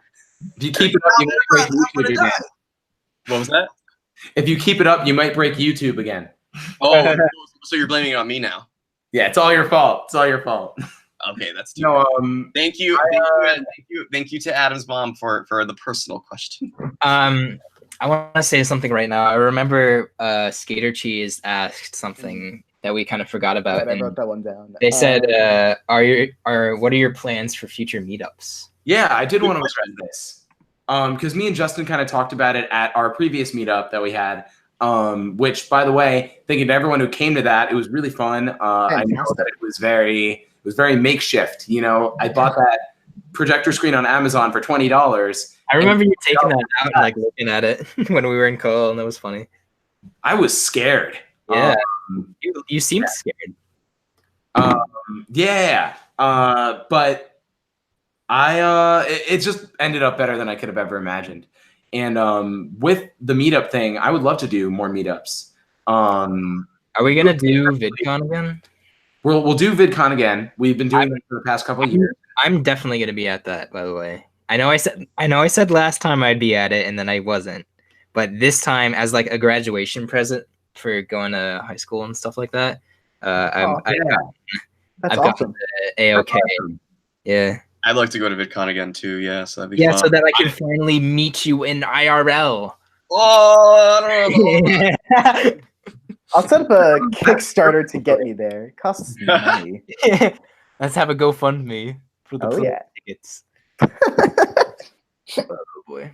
But I think we definitely want to keep them going. And a lot of people ask about East Coast. Do you think we could do that at some point? So there are very rare occasions when the four of us and five of us, I guess, including Lauren, although, you know, 6 of us including Ben, I mean. It's only really been the four of us for a while that we kind of initiate a lot of meetups, and we haven't done a meetup that includes me, Adam, Brian, and Justin. Sorry, I blanked. And so I think what would be really fun is, you know, we all live decently close to New York City. I think it'd be really fun if we did a New York City meetup. That would be really, really fun. I know we're all going to be together for New Year's, but I don't really know. Yeah. I don't really know if what we're going to be doing around that time. I think you know, we'll probably be able to do something maybe around the summer. We could do it even quicker than that. Just depends. If you go to VidCon, and if I go and like we room with Adam or something, can we film another inanimate battle? We've been talking about that. There can be more than just two more. But you're right. Yeah, really, it's New York is a big one. That's one we definitely want to do, just because it's another big city. We're all from New York, with the exception of Lauren, and Justin, I guess. I'm close. But you're close enough. You're right there. So you know, it's really that really wants us, or that really makes us want to do that. And also, I know that I was throwing around the idea of, this is kind of weird, but Seattle, I know, is a big one that people were talking about. Florida's a big one. Yeah. So I mean, you know, I would love to do as many meetups as we could. It's so fun when you get to meet fans. I've only had one experience, and that was at the meetup with BFDI and II, and that was such an intense meetup. I loved it. I don't know how I would react to people seeing like me physically. They'd just be like, They'd go, wow. They'd just be Wow, like, look at you. your head is not square. Yeah, that is. Even our greatest expectations. character. You don't have 2 tumors on the top of your head. Oh, that's unfortunate. Jeez. Yeah, it's so stay tuned for that, because we definitely have plans, and we love these kinds of things. I know really the one for this year's VidCon was really crazy for me and Taylor to witness, just because we didn't see that coming at all. And even the rest of us on live stream watching it. It was so crazy. Like, I loved meeting you all. It was really a great time, but I would never have thought that we would have been. I couldn't talk for the next day. Like, my voice was done. It was nuts. It was a great experience. Sorry to interrupt. The person who keeps asking why Mifone was holding a little boat, we just answered that. Go backwards in the stream and find out. Oh. I see them asking it and getting progressively more. But thank you for your enthusiasm. Yes, Thank you, Justin, for making Taylor's harsh words a little bit more serviceable. Oh! Well, that's the thing. Taylor does the screaming as Toilet, and I try to calm everything down as Meatpad. Exactly. You got. Well, he very much gets people's attention, so it's effective. That's one of my favorite things about Meatpad and Toilet is that like Meatpad will just be very, very quiet and just be like, "This is what we need to do," and Toilet's like, "I don't care. I'm just gonna scream." Yeah, da. We could convey the message through alternate means other than being loud. I want to quickly butt in. This is I hate to be the bearer of bad news. No. We can only take a couple more questions just because I know we're going a little bit over time and I have somewhere I technically need to be, but room to maneuver there. But yeah. Can we try speed rounding? We always try to lightning round it, but like we always fail. But I want to try. Let's do lightning rounds, but let's do questions that we know that we can easily answer. Guys, no spoiler questions. We don't answer spoiler questions. Let's do questions that we can actually answer. Round is on. Lightning round on. Lightning round time. We should have a little graphic that goes like lightning round. Can't do that in live stream. Yeah. Oh, you can if you have the right equipment. Anyway, I've seen it. I'm looking. Oh, here's a good question. Why does test tube use it to refer to the egg while fan uses he? Test tube has a very specific logical way of looking at things. It doesn't want to personify the egg in the same way that fan does, and fan wants to attach himself to the egg, which in turn makes it more humanized, well, objectized. And test tube has a very different means of seeing the egg, which is what's causing the conflict at the end of the episode. Yep. Brian, anything to add? Yeah, since he sort of sees himself in it with the whole like staying in a cell, like I guess then it would make sense why he would like kind of throw the he him out there. But yeah, no, that sums it up. Okay, cool question from Kaz Menji. Sorry if I mispronounced that. Who is your favorite character to voice? To everybody. It's Knife. It's the roughest, Good, but the funnest. The I mean, I funniest. guess it would be bad. So yeah. Adam. Golly gee whiz! I also like loud characters. He's so fun to voice. Okay, traffic light. That's it for me. Yeah. Woo! Yeah, very good. I contribute the most to the show. Ooh. His microphone okay. still tranquilized. Say the question again. His microphone still tranquilized. You will find out next episode. We'll find out. I'm trying to look for some good questions. Yeah, I do want to answer this one because I was a bit triggered by it. So we got a question asking. I'm just going to leave the person's name out of it. Why is Inanimate Insanity 2 taking itself so seriously? What would you? I guess like what would you rather us do? Would you rather us just like not take it seriously? Just like, oh, who gives a crud about any of these characters? Like, who cares about the story? Like, let's just get rid of all of them and woo! Like, of course we care. We take it seriously because we care about it. And I mean, yeah, no, exactly, because we're telling meaningful stories to us. Yeah. So we really appreciated that. Thanks so much. Anyway, throwing that shade. Thank you. Sprinkling it on there. Why was there no contest vote in episode 13? Mifone didn't really feel like it. Okay, next question. Next question. Melina wrote So many spoiler questions that we can't answer. This is really We upsetting. said speed round. That didn't make the chat too. Okay. Yeah. No, but we need to have options. A lot of these questions are either questions we've already answered or questions that we can't answer because they're all spoilery. So we could clear this up quick from Melina, which is Meatpad was introduced in season 2, episode 2, and the flashbacks were before Inanimate Insanity. Why was he introduced years from then? As you could see in the end of the episode, he's still like installed, like he hasn't like He's in activated. step 3 of 300. It takes a while, Exactly, he takes. especially when you're outside of the Meeple server. It's gonna take some time. Right, and Cobb's also like kind of indents far in advance, and is sort of then like kind of democratically like pushing out like, oh, here's then the newest innovation, whereas he's then like kind of like way ahead of what you would actually like let on the public to know. So yeah, I have a question. Okay, Smiley Skitty 5678 asks, not really II related, but what are all of your favorite songs / bands? Is Steven Universe a band? No, that's not a band. It's a lifestyle. Ivy and Shirazi. I like my favorite band is Breakbot. You can look that up on your own. Go next. I'm in. Somebody say words.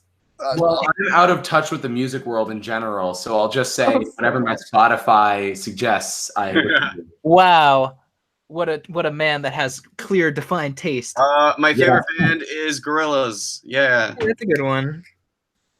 Mystery Skulls. There you Hey, go. that's another good one. Okay. Listen to them, Brian. I love them too. Oh yeah, they're cool. Okay. Oh yeah, they're cool. Yeah. Okay. Do you guys look at fan art of your characters? Yes, we do. Absolutely. We love it. All day, every day. All day, every day. Yeah. Adam, I think you even have fan art hung up in your workspace. Yes, I do. Oh, man, not in my room specifically right now, but I have a cubicle at school that I work in, and I have like fan art like plastered all over it just because it's all stuff I've gotten at meetups. So I got this one at the meetup. Wow, that's pretty epic. And they're so heckin' talented. Look at them. I don't have the fan thank art you. right now, but I know it's in a folder somewhere that like I got fan art at the meetup that was really, really cool. And I was like, oh, this is so great. I wish I could find it and I would show it to you guys. But for now, while he's looking, let's answer more questions. Hurry! Oh, quick. In my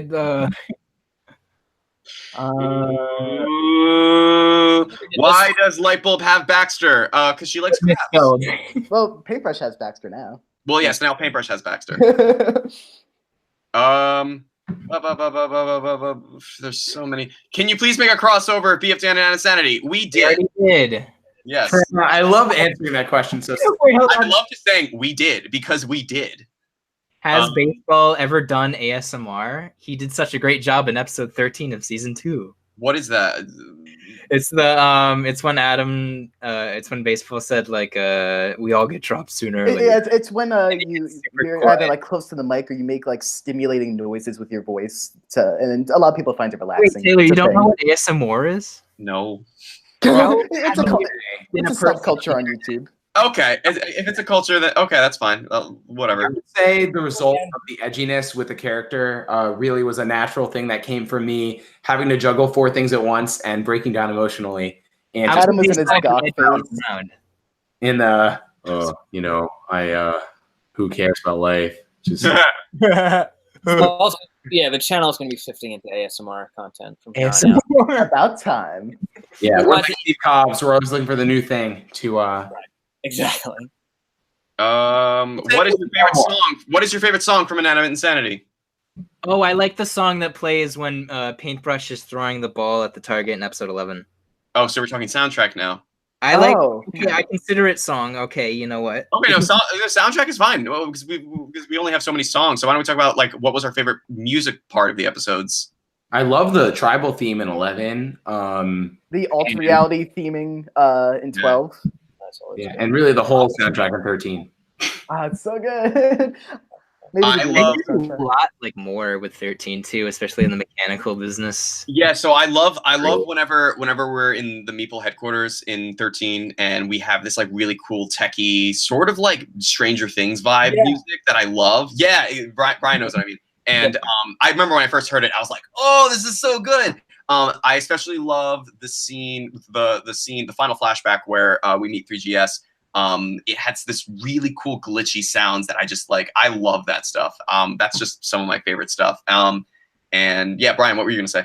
No, I was just agreeing with you, and yeah, I said Taco Tango as well. Yeah, I was gonna lead. Yeah, all of my favorite stuff is whenever it's like character theming throughout an episode, like. Lightbulb and Test Tube had a lot of that in 12, and it's always surrounding Taco. And love it whenever like the dialogue in the scene is mimicked by the music in a sense, by who's involved. Yeah, Justin and I will do the notes for Katya and Logan, and I feel like we keep on interweaving the Taco Tango. We just love it. It's great. Oh, I mean, I guess it's a really fun thing to bring up. I gave our music composers some references for some music that I wanted them to possibly implement into the music that played throughout the episode. And I mean, although they didn't take it, I really they didn't take the references. I really looked into music from certain video games that I liked. So when they were in the cave, I thought about using the song Dark Cave from Pokemon Heart Gold and Soul Silver. I thought it had just a really cool, mysterious tune to it. And then Lauren and I came up with the idea of using Minecart Madness from Donkey Kong Country during the minecart scene. And I think you can kind of hear maybe a little bit of it in there, but they kind of took their own path, which I still think turned out really great. Okay, should we move questions? Yeah, last minute. This is the final question. Final question. Okay, I'll don't answer that one then. We'll end with a bang here. So let's see what we got. Guys, we'll like only answer questions that like you know what type of questions we'll answer. So like, don't ask or do. We believe in you.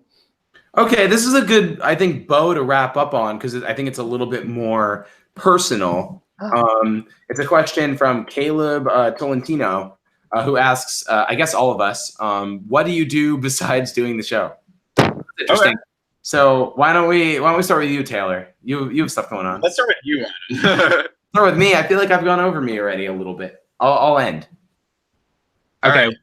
I mean, most of us except for Lauren are in college, so we're really busy with our classes.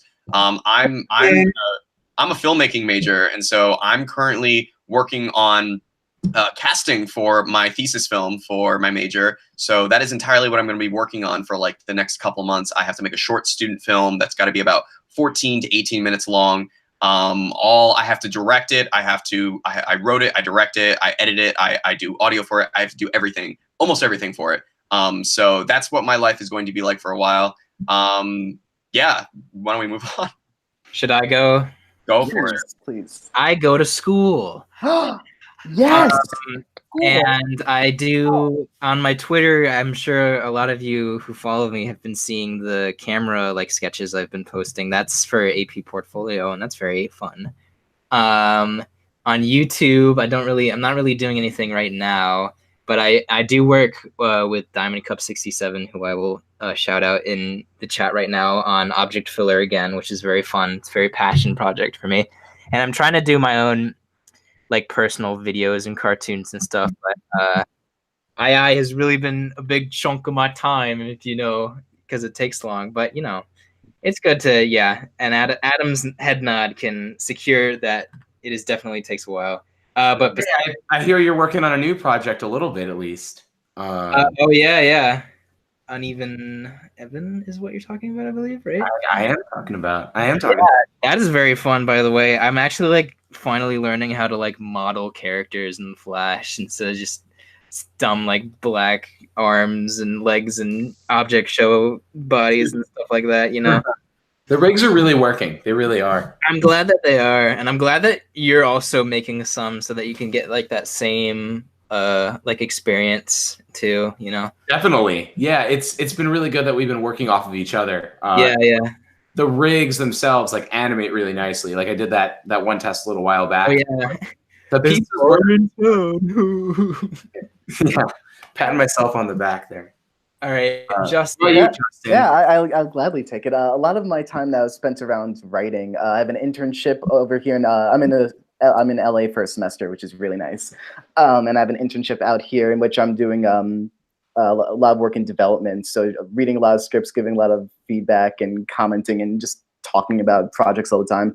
While also in courses, I'm working on 2 big scripts right now, one web series comedy, one long form drama.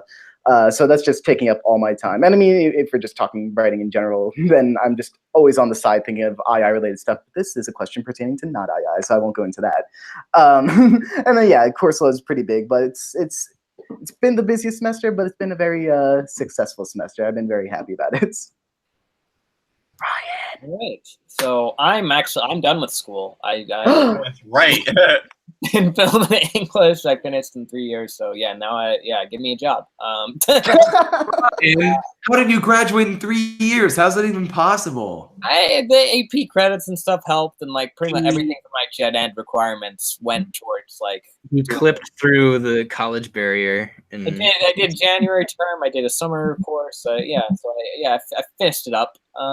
But yeah, now I want some writing editing opportunities. So hit me up. I need a job.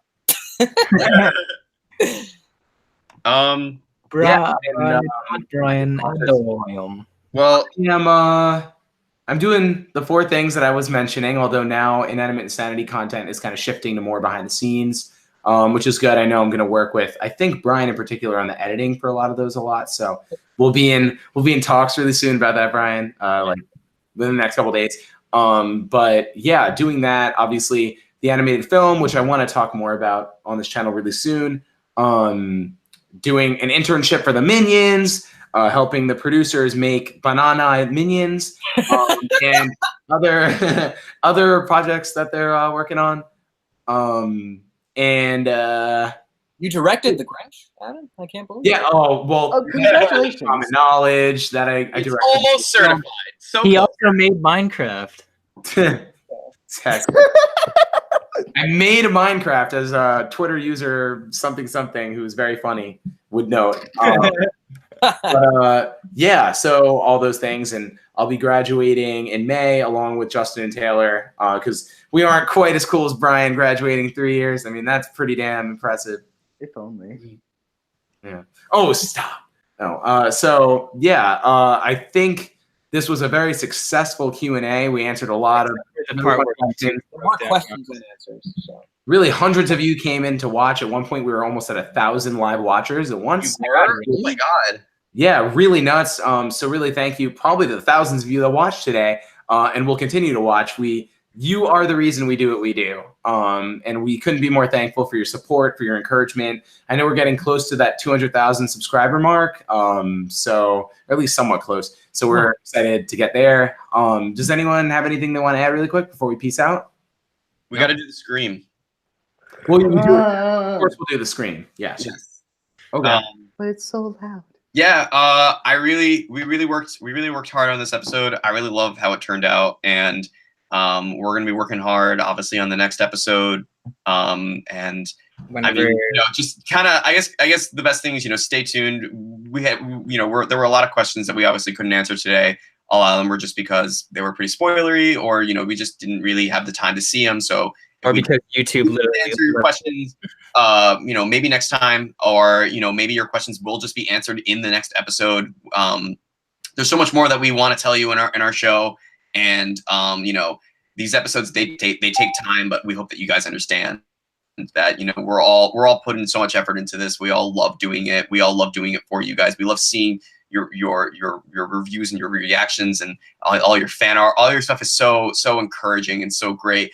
Going back to that motivation question, that's also what motivates us, is seeing all the support that you guys give us is incredible, and it's an experience that I definitely never would think I would have. And to quote, I remember I was this is a really weird tangent, but I promise it's relevant.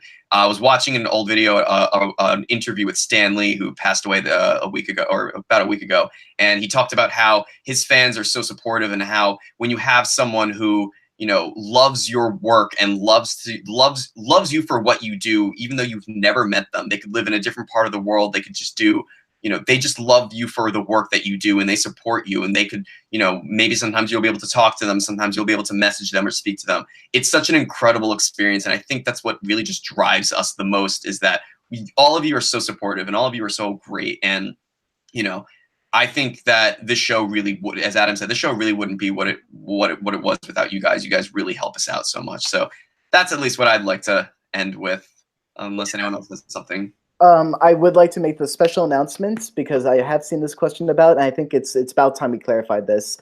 We will be making episode 14. No, It's the last episode. live. That is a thing in the future.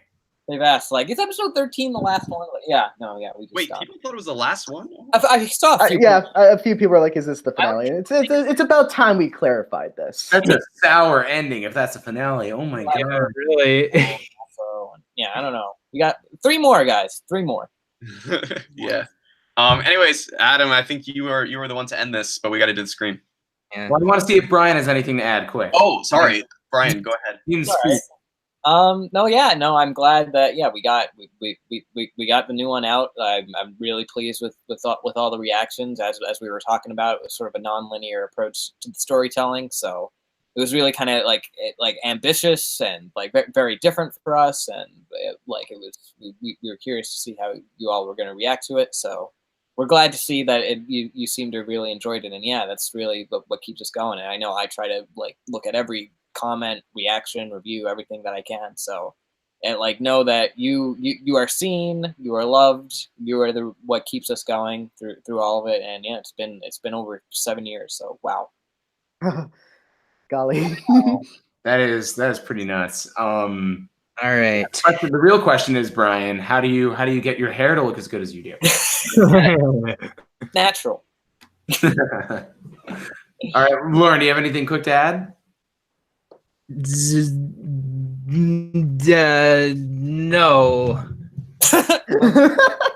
That is fine. It shows in artwork. You don't even have to say anything. Yeah. I speak through images. You're not good at talking about yourself. You know, when I want to talk about me, I can't. I'm a fan from Inanimate Insanity. I'm here right now. Oh, I want to announce that I hope everybody wishes me good luck with winning Inanimate Insanity. By the way, I know. Oh yeah, I saw that. Good luck. Oh yeah, in the class. Sorry. Final 7? Wow, that's. Oh. Yeah, I know. It's a big feat for me, but I feel like I can really push through and like get through this. And I believe in you. Joke's on you. I already won. That's actually true. Yeah, but really, guys, thank you so much for this. Stay tuned because we're gonna have all that content that I was talking about earlier behind the scenes. But we're also want to do a animators Q&A. Hopefully, we can get Sean on there. That'd be great. He's so knowledgeable. So stay tuned for that. And until next time, we're peacing out here, and we really appreciated it. So stay tuned, everybody. So we're going to do the screen. Are we ready? Yes, gotta count down. Super duper ready. All right. 3, 2, 1.